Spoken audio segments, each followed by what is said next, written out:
next, we have a fireside chat between Jim Abraham and the Mayor of Halifax Regional Municipality, Mayor Mike Savage.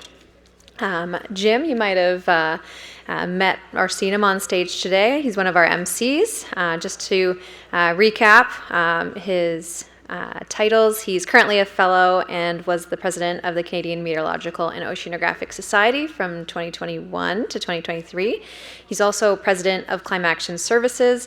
He and his colleagues assist municipalities, including African, Nova Scotian, and Indigenous communities, to understand and adapt to climate change and extreme weather. And Mayor Mike Savage was elected mayor of Halifax Regional Municipality for a third term on October 17, 2020. As mayor, he has followed a mandate to grow the economy, foster greater social and economic inclusion for all, and promote a healthy, sustainable environment. An active member of the Federation of Canadian Municipalities, Big Cities Mayors Caucus, Mayor Savage was selected by his counterparts from across this country to co-chair FCM's Syrian Refugee Response Task Force in 2015. In spring 2021, he was elected chair of the Big City Mayors Caucus. He served 4 years as president of the World Energy Cities Partnership, an international organization of cities with significant energy sector interests. And in March 2016, he was honored as a Modern Maker of Canada by the Canadian Institute on Governance, recognizing the growing role of civic leaders in driving the economic prosperity for the country. I will now pass it to Jim to kick off this fireside chat. Thanks a lot, Laura, and nice to see you, Mike. I can't say I wish I was there. Maybe you can. Maybe maybe you can start off by sharing with us how things are going after the 40 to 80 centimeters of snow and the blizzard of the weekend. Well, thank you very much, Jim. I'm sure all the listeners know of all your great accomplishments. We just know you as the weather guy, and we all follow you online to find out what's happening with the weather. We're doing okay. So, we had various parts of the municipality, 50 to maybe 70 centimeters in some areas with a lot of blowing snow and drifting. Cape Breton, as you know, had it a whole lot worse than we did. Other parts of northern mainland Nova Scotia got a lot of snow. I was talking to Minister Sean Fraser yesterday, who was kind of snowed in New Glasgow. So, our streets are getting cleared, and, we're recovering okay. But our thoughts are with the folks that really got pounded, like my buddy, the mayor of Cape Breton, Amanda McDougall. And as you know, and other people will have seen on the news, it's staggering how much snow fell. I mean, the reports are up to 150 centimeters, certainly well in excess of 100 and varying by location. But we're doing okay. Our crews have been out solidly clearing streets and sidewalks, and we're getting it done. Well, congratulations on that. And Laura, who opened the session, she starts all of these CatIQ conferences with kind of a review of catastrophes that had taken place on during the last year. And this year, she had to point out that Nova Scotia, in fact, Halifax, was disproportionately impacted in 2023. But not only that, the most significant event in 2022 was Hurricane Fiona, which also impacted the city of Halifax. And this year, of course, we had the Tantalin fire in the early part of the summer in June, and that was followed by those floods, unprecedented in July, and then, of course, we've got the big snowstorm. So if you could share with the some 300 delegates that we have here, what was your take on the impacts in the city of Halifax, and what was your impression of the impacts on you personally as the mayor of Halifax Regional Municipality during these events? Okay, so thank you for the question. Let me also acknowledge the land I'm on, which is Mi'kma'ki. Halifax is in Mi'kma'ki, the traditional and the unsurrendered land of the Mi'kmaq people. Jim, the most sort of extraordinary thing about the weather events we've had in the last year or so is the unexpected nature of them. We should be expecting volatile weather, but the problem is you don't know when it's happening. And I tell people, and certainly not in a boastful way, that we've become a four-season catastrophe city. We're still, as you know, a great city. Best city in Canada to live, without question. I hope there's no other mayors in the audience. But, last spring, we had the worst wildfires in our history, which came out of nowhere. In the summer, we had the worst flooding in our history, which caught us off guard. We had Hurricane Lee in the fall. The year before that, of course, we had Hurricane Fiona, and of course, we have wild winter weather. And so there's a toll that these take for sure on a city, which is that every time we have, a catastrophe of some sort, it wears away at our infrastructure. So there's extreme damage that's done to private property as well as to public property, which is really significant. But even when we survive each of these incidents, there is a cumulative effect on our infrastructure, and it occurs to you when you have fires and you have people who live in communities that have a hard time getting out of their community, hard time getting egress. Then you can't just build back what was there because that's failed. And so it's the same with the floods. We have houses that are on floodplains, and so the infrastructure just gets pounded around continually, and it sort of wears things down. I don't think it, in a regular way, impacts the citizenry on a holistic level. We're still very proud and fortunate to live where we live, but it certainly makes you start to think, what's next? The impact on me was, not that significant. As mayor, you're called upon to manage these crises with your team and to try to provide some leadership through difficult times. But I think the impact is really on the infrastructure, and we have to recognize that, the climate's changed, man. I'm not arguing this anymore with people. If you don't think the climate's changed, then open your friggin' window. Don't come complaining to me that we're trying to fix things. These impacts are not going to stop happening. This is the way it is, and this is the way it's going to be, and we all of us have to figure out how to climate-proof this country. Exactly. And speaking of that, I mean, you and your fellow councillors have exercised a lot of leadership. I think you were the second city in Canada to declare a climate emergency, and Shannon, who works with you, have developed the Halifax, I guess it's called Halifax, so acting on climate change, and then Erica is working on the hazard, risk, and vulnerability assessment. So, I mean, I've been, as a citizen of Halifax, of course, all my life, I've been really impressed with the leadership in the city.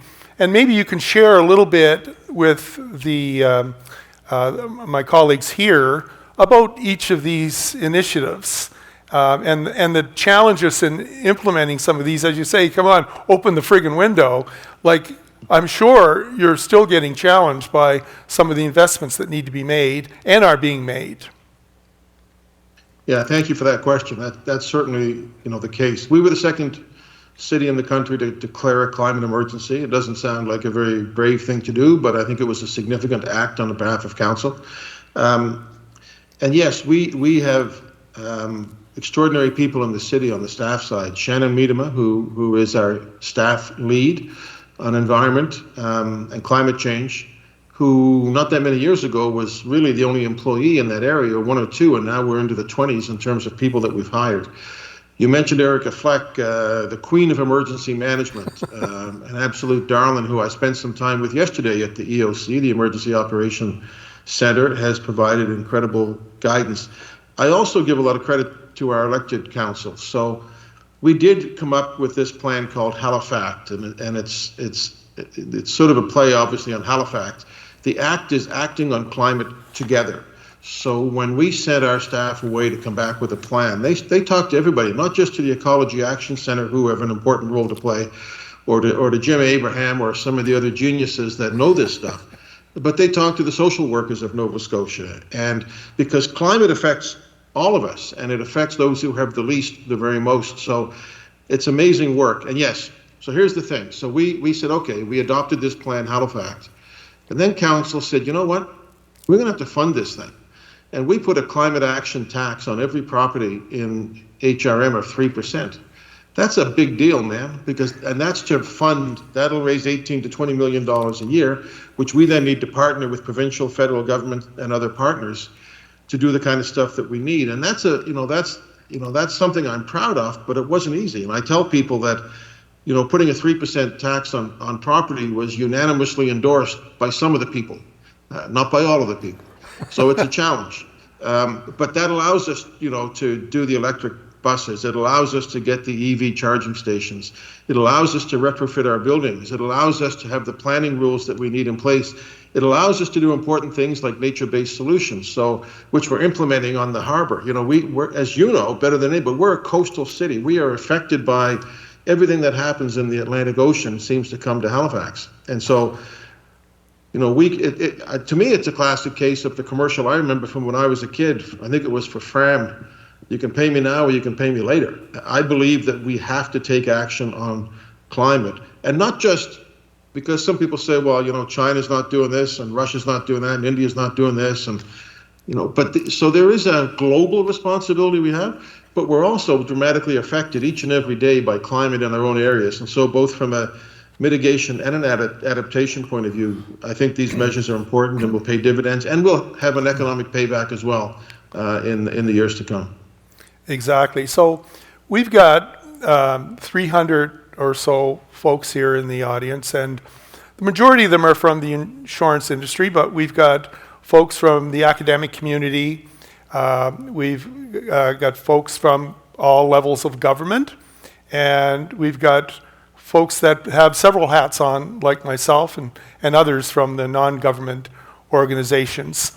So in many ways, we're here to network and discuss how to work together on these kind of initiatives. And so having gone through now 4 or 5 catastrophes, or one for each season, as you say, Mike, what kind of advice can you give to this crowd on how to deal with these issues when, there's jurisdictional finger pointing, and I know, the challenges we have on other issues like homelessness, and you're maybe the face of the city on some of these issues, but when it comes to the shared responsibility, I'd like some advice from you and anything else related to dealing with these disasters that we can benefit from here in Toronto. Yeah, and of course, vice versa for us. I was up at a conference before Christmas that some folks may have been at, the Climate Proof Canada conference. It was very cool. And there's a lot of organizations that have taken real leadership. You mentioned insurance. IBC has been very active on a lot of the issues, recognizing the economic as well as the social impacts of climate. And when I go to things like COP, as I've done the last few years, and I see people from Canada in leadership positions, it's, in net zero and others, it's very impressive. So I have a couple of political philosophies that my staff would know. They don't listen to everything I say, but they know a couple of things. One is, I always say, let's not let perfect be the enemy of better. And the other would be, it's amazing what you can get done if you don't care who gets the credit. And so a lot of people say, I can't fix climate. I can't do it.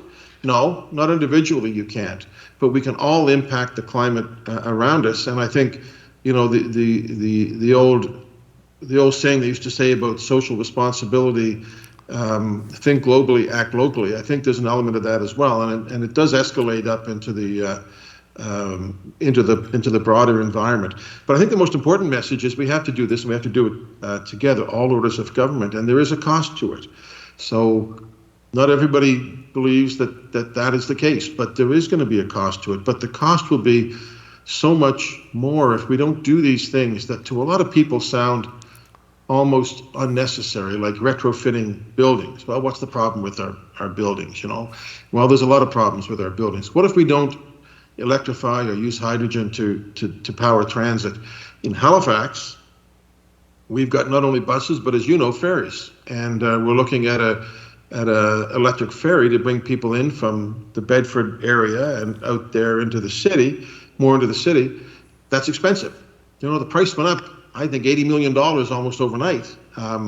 But there is a cost to these things. So we have to manage it, we have to adjust for it, we have to plan for it, but we have to accept it, and we have to take action. And so I'm really pleased. We have something here in Halifax called the Climate Action Charter the CEO Climate Action Charter with our Halifax Partnership, which is our economic development agency, and we're asking companies to sign on to this. And there's been great leadership from people like, Don Bureau of the Nova Scotia Community College, and another of other companies who've signed on to this and said, we accept our responsibility and we will work together, because nobody can do it on their own. But I just think that the science of it is, we're just past arguing. It has to happen. If it doesn't happen, then the future is not very good. And so politicians have to be prepared to put their money where their mouth is. Right? They have to be prepared to put other people's money where their mouth is too, to some extent, because I think the costs are too great if we don't. So before I turn it over, we welcome any questions from the audience. What would you like from this kind of a group, from a multidisciplinary group focused on dealing with catastrophes? Is it more scientific information? Is it risk-based information? Is there anything that we need to talk about and bring back to the city, for example? If I was a smarter guy, I'd probably say science. I'm not a smarter guy. I'm a political guy. What I would say is validate the work that people are doing who are trying to do the right thing, and speak about the importance of these things. There aren't very many people, I don't think, outside of your room and a few others, that understand what a nature-based solution might be. It sounds kind of airy-fairy, but it's really important. A large percentage of our climate goals, I think, can be accomplished through nature, by using, shields on the water instead of, hard surfaces, planting grasses and things like that serve two purposes. And, my old friend, shouldn't say old friend, but my friend Megan Leslie always tells me, and she's going to get text now. Somebody's going to text her and say, Savage quoted you again. But the average silver maple tree can absorb up to 200 liters of water an hour. That doesn't mean much to somebody unless you actually know what that actually can do, for nature. So validate the work that people are doing, push politicians to accept their responsibility, and understand that I believe that the payback is significant, but we have to put the money up now. We have to do some of these things. When we announced we're going to build hundreds of EV charging stations, there's a lot of people who wring their hands and say, there they go again. That's not something that I want. But there is this broad responsibility publicly that I think people have to understand and work together and validate each other on. Well, thank you. And do we have any questions? This is your chance. We've got 10 minutes with Mike now. Go ahead, but we need a mic for Laura. Laura has a question. Oh, we've got another question. They're fighting over you, Mike. Hi. Thank you for a really interesting conversation. There was a part of a question. I wondered if you could comment a little further on how you balance some of these competing needs, let's say climate change on one hand and the housing crisis or the opioid crisis, some of these things that might feel very pressing to the everyday citizen. Wow, that's a great question. Balance is a big issue, and I'm going to put a plug in here for cities across the country and around the world. So I believe a lot of climate leadership comes from cities. Even when Donald Trump pulled out of Paris, it was mayors who stood up and said, to hell with that. The mayors of Boston and Seattle and San Francisco, New York, Miami, the mayors stood up and said, no, you can do what you're going to do, but we don't believe in that. And I think there was a very strong connection between climate and social justice. Globally, for sure, that what's happening in Africa is that they're feeling the worst of it, and their lives are changing even worse than they already had it. But even here on the weekend, Jim, as you would know, we have encampments in the city, and the folks who are most dramatically affected by cold weather and wet weather are people who are living in tents in our city. And I think there are competing priorities, but I will tell you, in challenging budget times, we have stuck to our guns on this climate action tax on property bills. It's not that we don't know that it hurts some people. We know that it's a challenging thing for people, but like I really think political leaders have to have their, not talking about me here, but political leaders need to have the courage to say, this is what we have to do. We can talk about it, we can argue about it, we can look at the science, we can do all those things, but at some point in time, I think you got to say this is important to do. And yes, we know it's going to cost some money. And we know it's not our money, it's your money to the citizens. But we have to be confident enough that it's a good investment. So it's always a balance, it's always a challenge. But if it settles comfortably in your head and in your heart, and you think it's the right thing to do, then you should do it. And I think on climate, that's where we are. Thank you, Mike. Laura? Perfect. Tegan, thanks for going first, because I think that leads nicely into my question. And thank you for your answer, Mayor Savage. So we just got out of a session. Well, there's concurrent sessions. The one I was in was on incentive versus uptake. And there was Aviva Insurance and TD Insurance, as well as the Institute for Catastrophic Loss Reduction on the panel. And they spoke about, the perfect storm, and not necessarily in the way the worst storm ever, but in terms of incentives. So after an event, a very impactful one, and I'll give the example of Calgary hailstorm in 2020, I believe, July 13th. And the city of Calgary, came out with an incentives program for building back better roofs, or putting that cost forward and supporting the homeowners with the rebuild. So I was just wondering, given the recent events in Halifax, floods, fires, hurricanes, is there anything in the works, or maybe that already exists, or potentially coming down the pipeline, where the city and the insurers, ICLR, could work together to create that perfect storm where there is uptake from the homeowners on putting those resilient pieces in? It's a great question, and certainly some of my views are formed by this last year, where we lived through the Old Testament.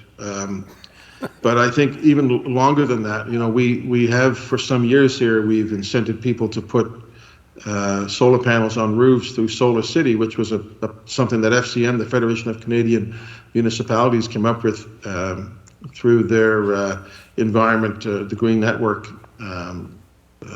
plan. Green Municipal Fund. There's I think that's a really important thing, is this balance. I'll tell you, we have right now a situation in Bedford where we have a number of houses that are in a floodplain. And so what do? Do you just, every time something happens, put $100,000 in to get them through till the next one, or do you take a longer term vision? And I understand, and this would be a provincial thing. And if I'm the provincial government, I'm going to say, wait a second, if I get that there, I'm going to have to do it everywhere. So these are challenges. But what I know, Jim, do you remember Hurricane Beth? Oh yeah, 1971. 1971. I was just a kid, you were just a kid. I remember that hurricane. And then the next one I remember was Hurricane Juan in 2003. But now we've had, Dorian in 19, we had Fiona in 22, we had Lee in 23, we had Hugo and others interspersed in there. So we have to do something. And yes, some of it would be incentivizing people to the behaviors that we would like to see them have. And for us, that means putting in things like charging stations. Cost us money. We probably won't get that money back. But it makes it easier for people to go out and buy an electric car. So I think you were talking to the experts an hour ago more than you are now on that, but I would certainly listen to their point of view and see if there's things we can work together on with them.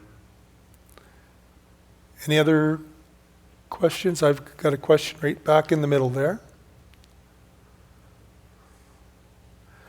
While we're waiting for the question, Mike, I was thinking the best way to avoid a storm is for me to stay home. I was away in Newfoundland for the fires. I was away in Cape Breton for the floods.